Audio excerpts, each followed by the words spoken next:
Hey there, and welcome to the Badass Conversations from our first ever Unconference. I'm Alice, your host and the Sorcerer-in-Chief over at Badass Unicorn. I spend most of my time caring for my two mini-me's, but when I'm not doing that, I turbocharge high performance by training teams at clients like Google and McDonald's. This year, the business celebrated its 5th birthday. And to mark this milestone, I gathered a bunch of badass glitterati at the Lucky Saint in London. We were here to dive into what really makes a high-performance team tick. And this podcast is your all-access pass to the conversations that we had. Now, if you haven't heard of an unconference before, that's not a typo. An unconference is the opposite to the stale conference format that you're probably used to. You know the one where you sit passively being told what to think by someone who's paid to be on the stage. In contrast, have you ever been to one of those events and felt like the coffee break was the best bit? That's an unconference. At an unconference, the attendees are the talent, making this a 100% participant-powered party.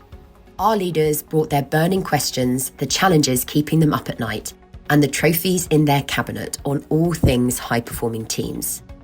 At the start of the day, we brainstormed the topics and then split out into breakout rooms for discussions.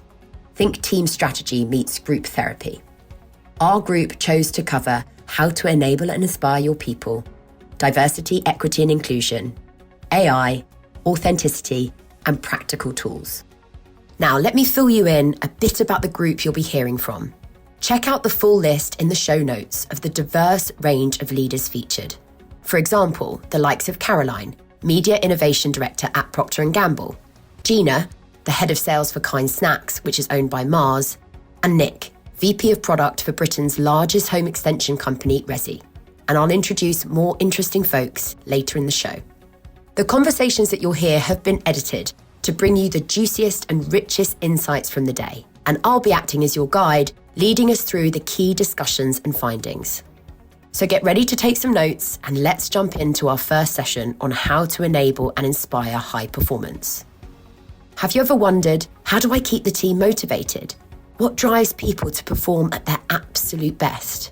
How can I retain my best talent and truly move the needle against my business priorities? Alex, Marketing and Partnerships Director at Wiser and founder himself, kicked off the conversation talking about our first key high-performance lever that he's seen work time and time again. It's a recognition system that's peer-driven. They just created a short form that goes out each week. Team members nominate colleagues against the 5 company values, and someone collates the responses and shares them in a Friday email. It works because recognition from peers, not just managers, feels authentic and collaborative. It helps junior people get visibility with senior leadership. And OVS, everybody secretly hopes that their name pops up, making it motivating without being egotistical. So if you don't have a system in place for peer-to-peer recognition, perhaps this is one to try out, back at desk and see what happens. We're going to pick up the conversation with Laura, Chief Marketing Officer of Francomanca and The Real Greek, speaking about how impactful she found getting in external speakers. I promise, I didn't pay her to say that.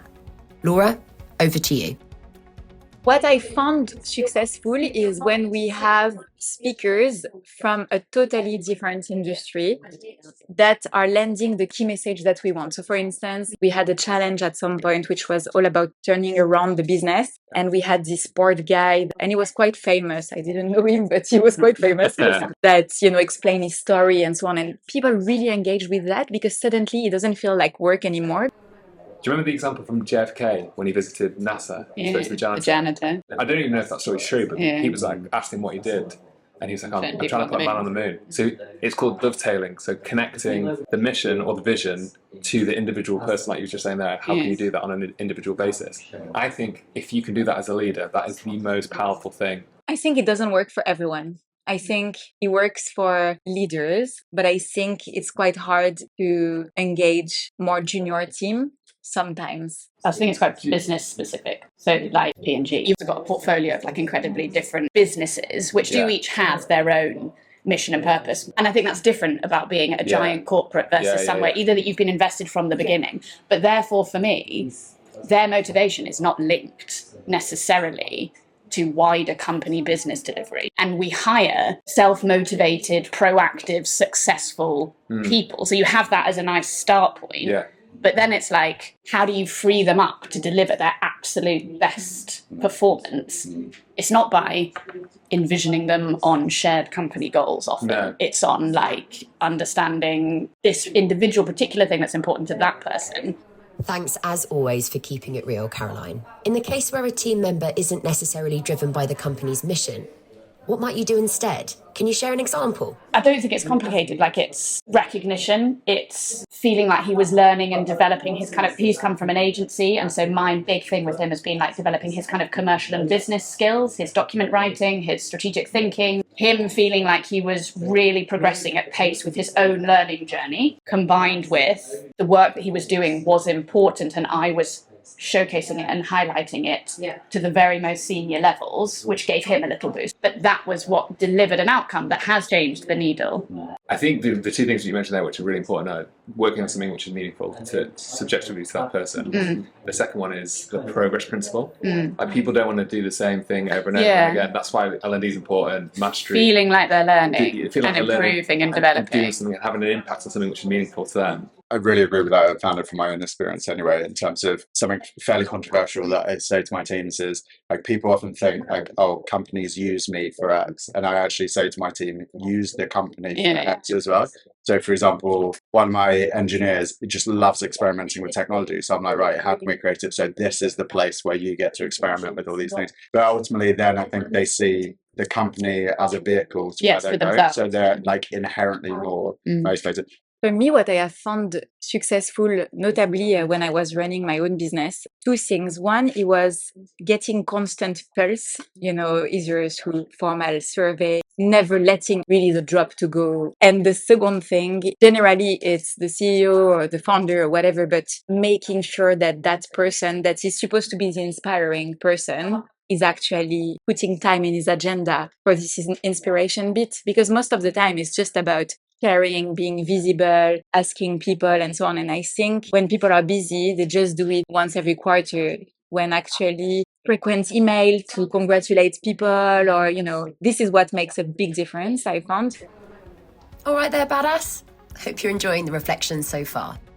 Now, the conversation moved on to talk more about the tools the group found most useful to enable and inspire their teams. Let me introduce you to a fantastically simple concept that came from one of our guests, Asmita, Head of Marketing at Rimmel London. The team loved this. It's called I Like, I Wish, I Wonder. Here's how it works. Before a development conversation with your team, you just ask them to reflect on 3 simple questions. 1, what do they like doing? This is all about what lights them up, what they enjoy, and when they feel most engaged. 2, what do they wish? This is their chance to share what they'd love to see change or improve, or what they'd wave a magic wand over if they could. And finally, 3, what do they wonder about? This invites them to think about their future aspirations or skills they're curious about developing down the line, but without the overwhelm. Now let's pick up the conversation with Caroline, Media Innovation Director at Procter Gamble, who introduces us to a tech tool that helps teams understand each other's personalities better. Does anyone else use Cloverleaf? That's a really nice tool. On that point of like understanding what an individual is really motivated by, and then you have your sort of profile and you get like daily tips, but it also, you do it for your whole team. So everybody's kind of put in one place, and then it gives you like, best ways of working with. It's one of the best ones I've tried.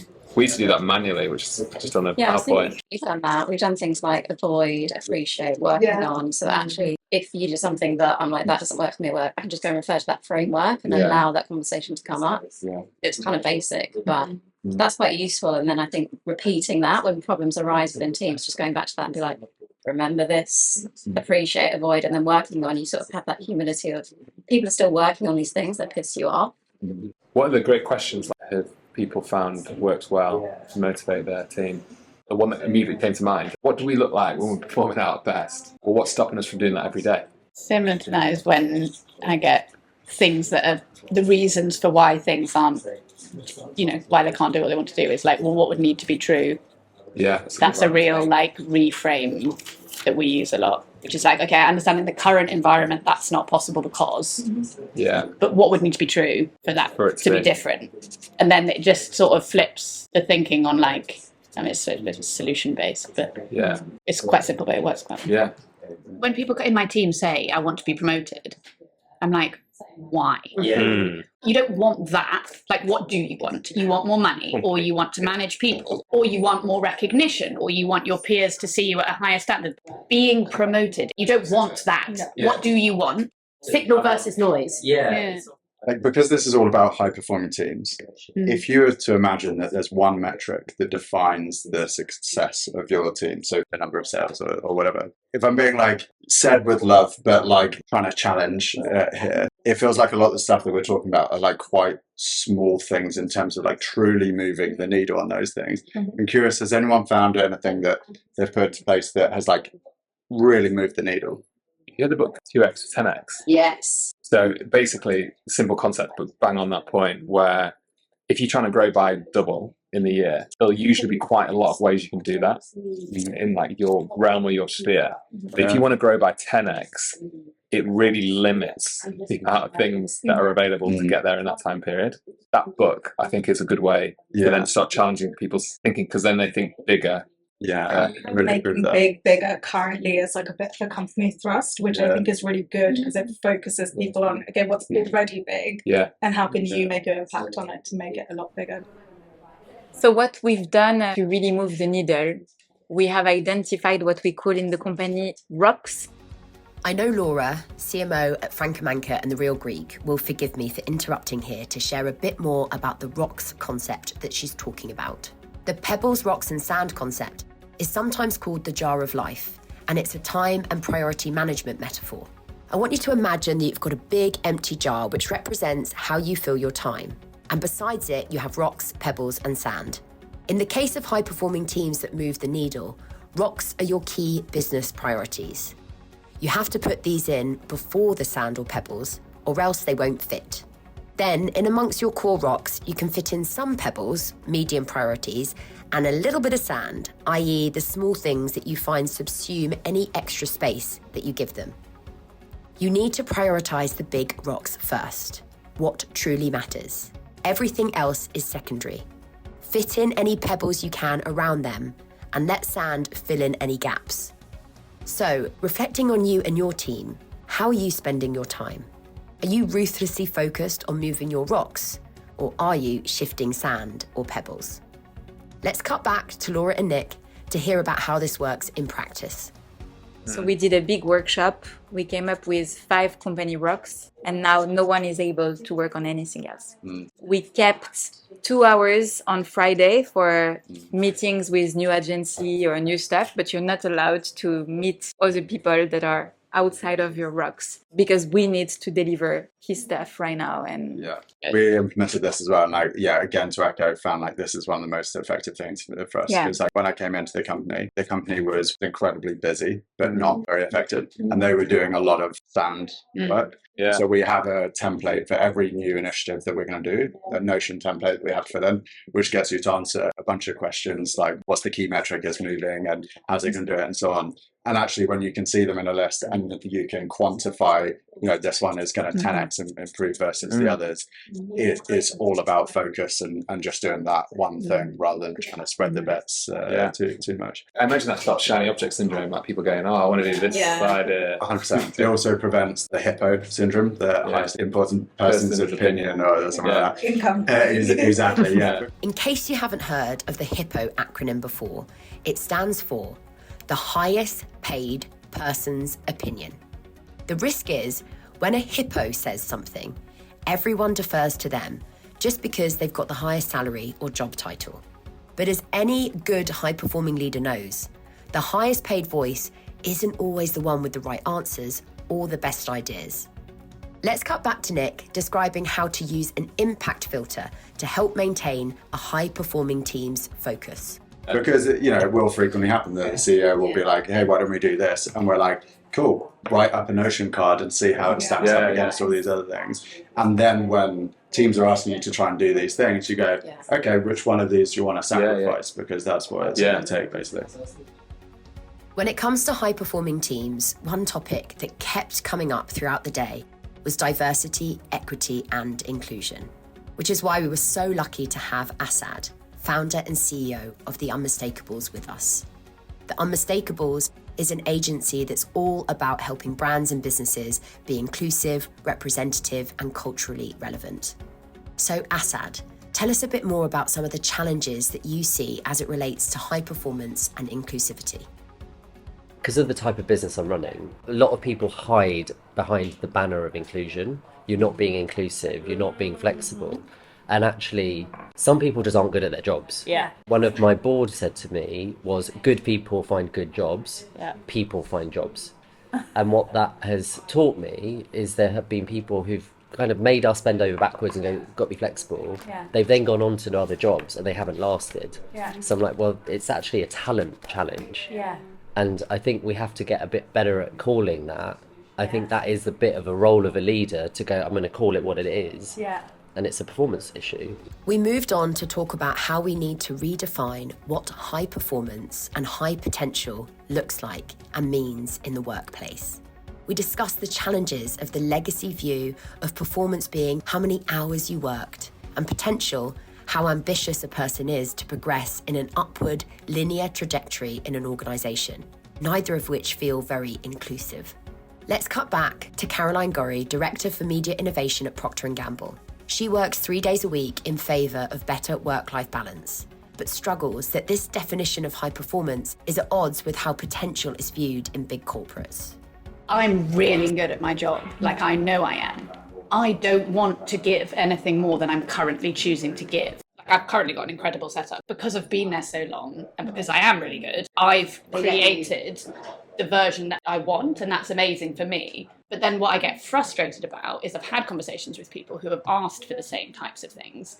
And if you're not top talent, they're interested in retaining in the long term. They don't bend the rules in the same way, and that doesn't feel inclusive and that doesn't feel fair. And what if you had a steady Eddie that's incredibly important to your business, you wouldn't give the same flexibility to necessarily in the way they do it at the moment? It's like, we've made that possible because of you as an individual. We're not changing the system for everyone. On that point of redefining high performance, like high performance from the people who also want to have a life.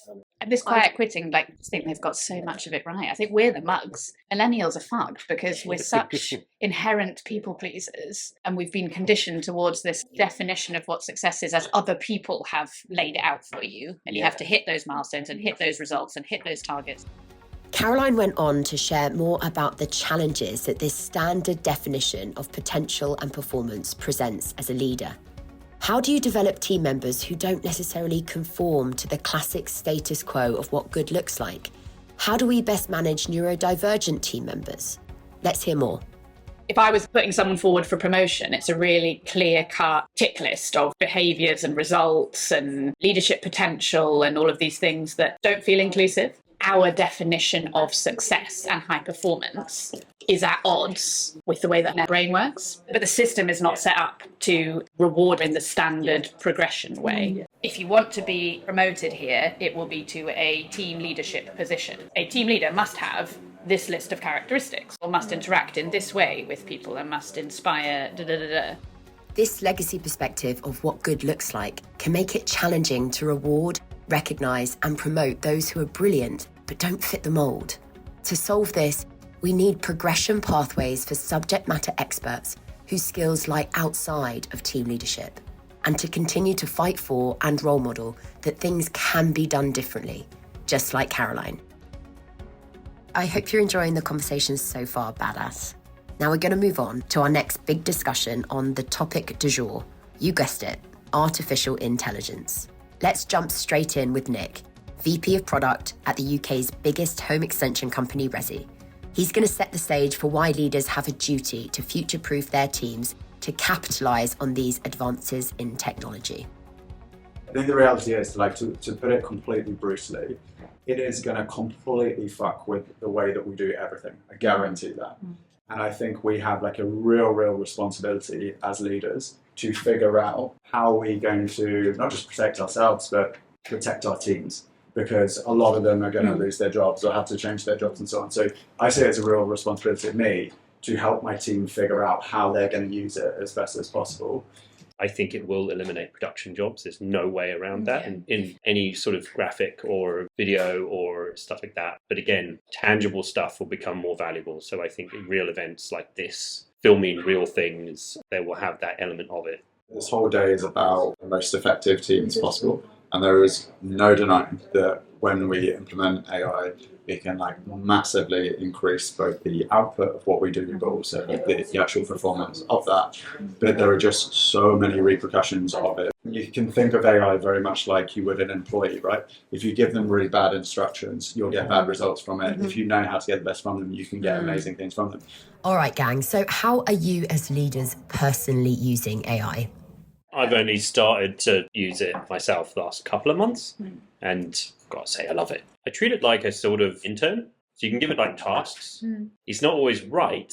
And that's the real big thing, is always challenge it. Treating it verbatim is absolutely wrong. Everyone's stuff starts to look the same and it's just AI slop. I can see if the work has been done just by ChatGPT. You can tell. Yeah, I can tell. You can say it even in the look, because you will have this dash. The dash, the format, Everyone's talking about the dash. It's just the dash. But using it as a sounding board is so good, because essentially what it is it's a dumb search engine that goes out, collects things, uses logic, considers it all, and spits it back at you in a fraction of the time that would have taken you in the past. And so that just speeds up your workflow. And so you can get to a lot of ideas really quickly. I see it as a piece of software. That's what I would say. How do we feel about our teams using ChatGPT? Do we see it as an enabler? How are we dealing with that dynamic? Definitely an enabler, right? It's going to speed up what you're doing. It is going to make some people's jobs redundant. That's the reality. Actually, I think they should be using it if it's to enhance their job. So I use Fathom, where basically Fathom joins, it records the meeting, and then it sends each of us the summary of the action point. In theory, it means you don't ever have to take notes again. I do, but I don't have to send follow-up notes to anyone anymore. But what you can then do in Fathom, you could go in and it shows you things like who spoke for how much time, was it equal? There's a function within that you can then interrogate your own meeting. I could go in there and say, in a coaching session with Asmita, how could I have improved my approach? So Fathom AI, I found really useful, saving me tons of time. Yeah, I was going to say, I'm curious, have any of you done anything to specifically encourage your teams to use it? So for example, in say in engineering, I'm not expecting AI to replace our engineers, but what I'm expecting it to do is to write all the tests and check all the bugs and stuff like that, so the engineer can carry on with other things. Yes, but a more kind of different scenario, which maybe people might not think about it, is giving constructive feedback. So trying to create that whole feedback culture within our own team. There's the classic, I want to give feedback, but I don't know how to do it. So it's like, okay, well, have you had a go at thinking about what you want to say? And is there any way in which you can use ChatGPT just to kind of help refine some of the language? Do you want it to be more softer? Do you want it to be friendlier? So I'll still have a look at the feedback. My line reports always go, can you have a look at this? And I was like, did you put it through ChatGPT? He's like, yeah, and I feel like it helped me do this. I was like, yeah, I can really tell that it still sounds like you, but it's given that more softer, more constructive approach that you're trying to achieve. I love the idea of using AI to support with constructive feedback. I'd love to hear any more really useful ways that you're using AI right now to turbocharge your impact. I've definitely used it when I'm like, my line manager, Sean Time, I can't bounce this with him for 3 hours. I will put into Gemini is what we use, and I will say, you are this person and I'm trying to do this. What are the things you care about and how should I structure this? And I think spending time on the prompt and maybe having a bit of a template is really helpful. Having that bounce back could challenge you maybe to have had a different input and then you're refining it again. So the guy in my team records all our one-to-ones on Teams and then uploads the videos into the tool. He'll ask it for what my feedback will be based on how he's been training him on the conversations that we've been having. I don't know if you've used the voice part of GPT. Oh, it's so cool. It's so good now. So I literally stick in some headphones and I'll go for a walk around the park, literally just chatting to it. So let's say I've got to create a product requirements doc or a strategy or something like that. One of the first things I do, which is quite useful, is using the deep research stuff, if you haven't used that at all. So it might be like, hey, do some research on this topic, do the deep research. it then has loads and loads of context about the thing that you're trying to do. Then I go for a walk with headphones and I'm like, I want you to keep asking me questions until I tell you to stop. So we'll keep going, we'll just have a general conversation. And then at the end of that, I'll say, great, take that whole conversation and now summarize it in a document. So I'm going to start getting my team to do that as well. You know, there was that recent thing that's come out. I don't know which research agency it is, but it's basically that we get stupider. How do you stop yourself getting stupider? I guess the way that I would think of it is like, think of like the smartest person that you know in your life. And think about when you spend time with them, do you feel smarter or do you feel stupid? I'm smarter. Because you kind of intellectually connect and like they can ask you really interesting questions, they can teach you things. And this is like having the smartest person in the world on every topic. The most knowledgeable person, I would say, maybe not the smartest, which is slightly different. Yeah, it's a good point. Yeah. Nick, do you have any advice for how leaders might reassure team members who are scared about how AI might impact them? The reality is like this is the way the world works in a lot of ways in terms of, you know, we love using things like Google. Whether we like it or not, this train has already left the station. Yeah. You look at things like the Industrial Revolution and so on, and it like had negative implications, also massive positives. This will be the same, but even more extreme. The reality is like it just is the way it is, and so I would rather be at the forefront of it than left behind on it. I think that's a great, like, really practical way of looking at it, right? And speaking to people who feel emotionally very strongly about it as well. I think it's a bit of a culture thing, though, because if I think about when I was at uni, you know, I could Google stuff at uni. I didn't have to read all of the books cover to cover, but my dad did. So I think there's an element of him saying, well, you know, you're not as clever as me, but I just used what was in front of me. So I don't necessarily see it as we're getting dumber because we're using it. I just think it depends on the prompt and then actually what the output is. If it is better, great. Like you're moving in the right direction. So as we come to the end of our AI discussion, what are the specific actions that you'll be taking back to your desk? For me, the critical one is when you're not just using it to streamline, but when you're using it to strengthen that person's, I guess, future human capital value, like within whatever the corporate system becomes. So I want people to, I think I'd like to give the example of you going back and forth with it and say, okay, this is how you become smarter using it, as well as just doing all the streamlining. I think for me, we went through this phase of where like, there was certain AI training that we were meant to complete as a team, but we did the classic thing of we were so busy, we ended up putting it in the back burner, and I was like, I think now I'm going to go back on Monday and be like, guys, we need to do these modules now. How do you encourage people to adapt it? I must try it and use it as an example in the next team meeting. You know, in our weekly team meeting, I think I'm just going to make it like a weekly topic. Yeah. So A, in upskilling myself, but B, in encouraging the adoption amongst the team. Just making that a weekly conversation, I think. Well, hopefully that discussion has got your mind whirring about all the practical things you can try with your team to unleash human capital value thanks to the magic of artificial intelligence. Now let's move on to the fourth of our conversations on how to be an authentic leader. Authentic leadership is the healthy alignment between a leader's internal values and beliefs and their external behaviour. It's predicated on having self-awareness, integrity, and transparency, leading to high psychological safety, which, spoiler alert, has been proven time and again to be the key ingredient for high performance. But how do we strike the right balance as leaders of bringing your full self to work without oversharing and overstepping professional boundaries? And how do we promote the same with our teams? Let's get straight into this raw and intimate chat to explore how best to navigate this dynamic.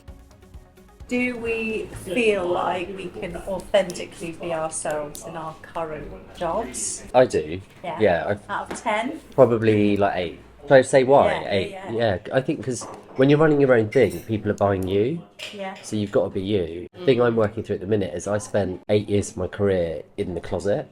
Yeah. And so I learned quite early on the difference between secrecy and privacy. There's stuff you keep private at work, and there's stuff that can feel like a secret, and both of those are predicators of trust. Yes. Now I'm like, okay, what does it mean to like be out really authentically? Yeah. What does that feel like? And then the other thing was I'm going through quite a lot of grief at the moment. So how do you talk about grief at work without bringing everyone down? Yeah. And how do you manage that? I would say that I'm keeping some aspects of my life maybe more private. Yeah. I don't feel I have to keep anything a secret. Like, does anybody here, in so much as they're free to share or want to share, like, do you have to keep anything secret? You have to keep, like, when you're running a business, you've got to keep things confidential. Yeah. That's true. Yeah. Exactly the same. But I think there's a rationale and there's a reason behind it. And I think you're doing it to protect the integrity of your business as well as others. Yeah. So it's like you can justify it. So it's okay. For example, I lead a team of 12 and I obviously have bad days and I have good days. But I don't always bring the bad into work because I still have to help a team move forward with what needs to be done, but also it's like a balance of vulnerability because sometimes I'm like, you know what guys, I'm having a bit of a day, I'm working from home today, but then at the same time there's more to it, but I feel like I can't necessarily, because then where's the boundary? I've got someone who works in the civil service. He's like my barometer of like hardline, and he's like, don't bring your true self to work. I want your best work self at work. So you can be authentically you with the consciousness of the impact. There you go. Do you think values are important to showing up authentically in the workplace? Your values might change at different course of your life, but right now, what do you feel like your values are? Regardless of what's happening in work or life, there will be elements of your value that you won't be able to help but bring into both places. That's what I think being true to yourself means, is as long as you're not disregarding your values in the workplace, then actually you're fine. How you choose to do that is up to you. So that might be that secrecy, privacy element. Because I think it comes back down to health and well-being. If you're staying true to your values, then I feel like you're a fully functioning human. The thing that's ringing through here for me is this around, like, it's an integrity with ourselves, isn't it? And how do we feel about the version of ourselves that we're bringing? And for some people, they might be more on my side of the camp, which is I bring 85% of my world to social media. And for somebody else, that might be much closer to like 20%. As long as you have integrity with how you show up. The conversation moved on to talk more about how to manage poor performance. For example, let's say team members are showing up late or leaving before the end of a meeting or are constantly on their phones or devices in said meeting. The group were questioning, is that poor performance or is that just somebody else's values clashing with our values? Is this just the need for flexibility clashing with our expectations of what good looks like? What advice do you have for managing challenging situations and giving feedback authentically? One thing we're really trying is we call it healthy habits. We're at what are healthy habits that help us run as a team in the best way possible. So like these are kind of our contracted hours. However, we know that everyone has stuff going on in their lives. So we trust that you will make up the time, especially because we're really busy at the moment. So I think it's the way you communicate it and always have a purpose behind why you're saying it. So you show that we are all human. One doesn't function without another. I would do agree. My only challenge to that, if there are people who don't perform, then you have to call it and say this is a performance issue, and you have to label it a performance issue. So what I found actually is if I've brought corporate people in too early, they try to put systems and processes in and you lose all the energy of the startup. You get silos, you get some really toxic behaviour because corporates are about positioning and structure and everyone has their role. So you have to know where your business is. That's so true. It is a time and place in terms of who you hire, where you hire, all of those things. My husband's motto is a hole is better than an arsehole. That's his motto. I love that so much. And honestly, do you want to write that down? I was going to say, I love that so much. A hole is better than an arsehole, Have you been in a situation where you've had high performing teams and people haven't been authentic? I have, but because people weren't authentic, people were talking behind each other's backs, and then it became just a very toxic culture to an extent. Is my team high performing? And I would say it hasn't been, but the more authentic we are with each other, or the more candid we are with each other, the better it's getting, because people are saying this is what I like and don't like. Working with this coach at the moment, and he's like, I said, if you just show up and talk about what's really going on for you, your team will come around you. And I've been trying that, and it does work. It does. This all sounds great, but taking a devil's advocate stance for a second, are there any challenges or downsides with having a highly authentic leadership style? you want to know how everybody is. Yes. And like, people love that about working for me. They're like, I can tell Assad anything. And then sometimes I'm like, I didn't need to know that bit. Yeah. Also, I'm finding, because I work with early careers, Gen Z and Gen A that are coming in as interns, they really value work-life balance so much more, which is amazing. But also they want to be able to come to work and just be themselves as well. Yeah. So we have to teach them something called being professional without a suit, which is a module we run. That's interesting. It's called being professional without a suit. It's the way it started kind of was we're finding that a lot of teams would, let's say they'd have socials after work, and we found that those who joined, like the junior person, would almost treat someone who is a leader like certain things that they were saying was a bit inappropriate. You wouldn't necessarily. It's the awareness piece. All right, folks, we are on the home straight now. Thanks so much for sticking with us. This is our final conversation on practical tools and tips that inspire high performance. Let's kick off with Nick, VP for Product at Resi, sharing the key tactics he's implemented that truly moved the needle. I mean, it always comes back to the goals, and ultimately, are you moving towards those goals? So have there been set things that you've put in place that you actually see move the needle on that? In our case, it was implementing a new product analytics software so that we could actually have proper visibility on what's going on. Everyone has access to those. And then it was about getting the right meetings and cadence in place. It was like a complete game changer for us, just making sure that we have that cadence then, that like every single Monday morning we would meet as a product team to look at the tactics and look at the dashboards to see how well it's moving the goals.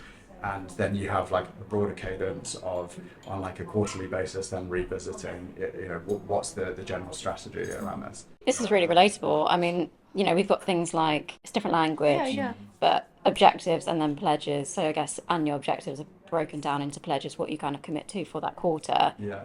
Basically to make sure that you actually reach your annual objectives. And I think that's really helpful, because when it comes to individuals, you sort of get to, I don't know, the end of the quarter and you rag them and you're like, well, shit, I didn't do any of that. What have I been doing? Like, that's quite helpful to bring you back to the objectives that everyone wants to hit.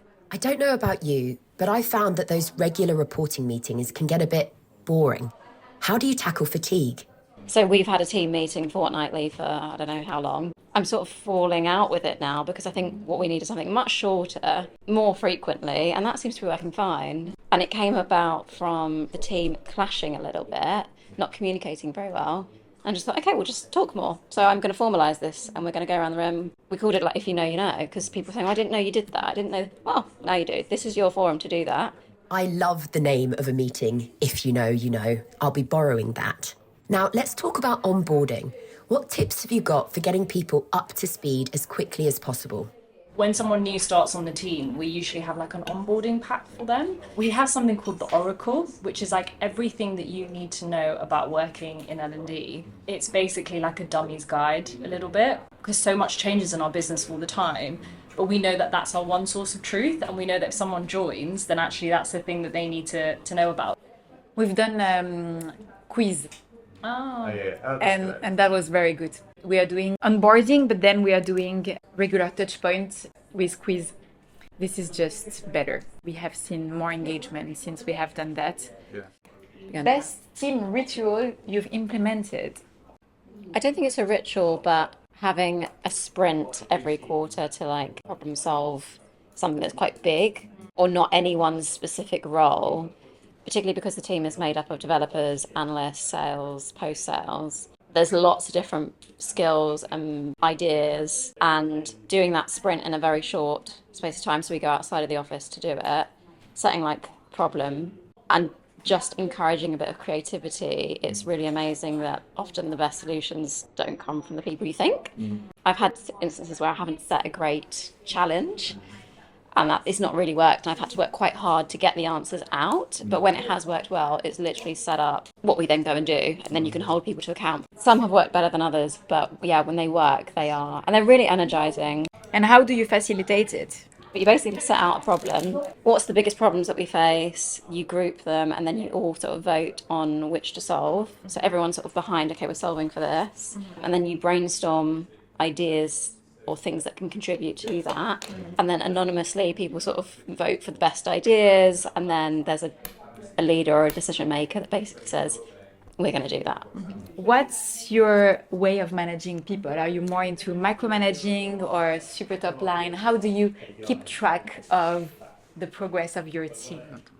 I think it's very different for different people. Yeah, some people like you can trust, and they are driven enough, and they understand what they need to be doing. Yeah.